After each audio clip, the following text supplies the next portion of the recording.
শুধুমাত্র দেবরাজকে অ্যারেস্ট করলে হবে? তো পুলিশ মন্ত্রীকে কেন জিজ্ঞাসাবাদ অন্তত করা হবে না? তারপরে কাস্টডিতে নিয়ে কোর্টে কেন পাঠানো হবে না?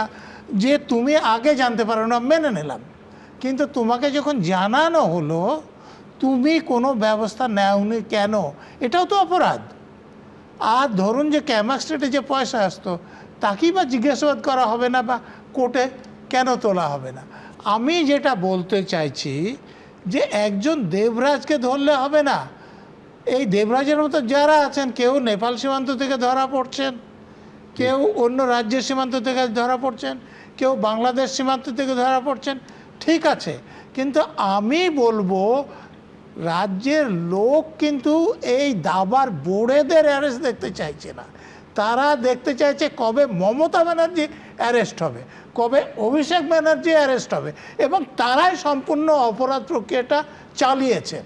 তো তাহলে যারা ফিল্ডে কাজ করেছেন, আমাদের অ্যাডভোকেট সাহেব হাসছেন, কিন্তু উনি এটা জানেন যে ষড়যন্ত্র করে যারা অপরাধ করায়, যারা অপরাধ করে তাদের সঙ্গে তারা সমান অপরাধী।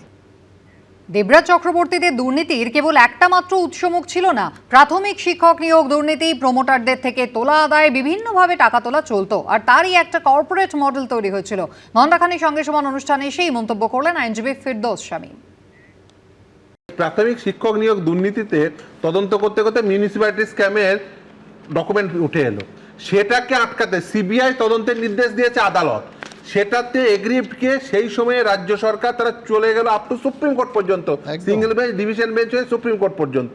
দেখুন, এর আগে আপনারা বারবার বলতেন না যে প্রাতিষ্ঠানিক দুর্নীতি, এটা হচ্ছে, সেটা ছিল ওই শিক্ষক নিয়োগ দুর্নীতিগুলো। এটা হচ্ছে কি বলুন তো, দুর্নীতির একটা কর্পোরেট মডেল। আর এই যে দেবরাজের মতো লোকেরা বা অন্যান্য তৃণমূল কংগ্রেসের লোকেরা যারা দেখবেন, তাদের কিন্তু একটা সোর্সের দুর্নীতি না, প্রাথমিক শিক্ষক নিয়োগের দুর্নীতি, এই যে প্রমোটারদের কাছ থেকে টাকা নেওয়া, এটা মাল্টি সোর্স দুর্নীতি, এবং তার একটা কর্পোরেট মডেল বানিয়েছিল, প্রাতিষ্ঠানিক পারিবারিক কি নয় বলো। এবং শুধু এই মাল্টি সোর্স মডেলটা দেখুন, এরা কি করেছে, রাজনীতিটাকে ব্যবহার করেছে এই টাকা আদায়ের মাধ্যম হিসেবে, এই প্ল্যাটফর্ম হিসেবে, এবং এটা একটা কর্পোরেট মডেল দিয়েছিল।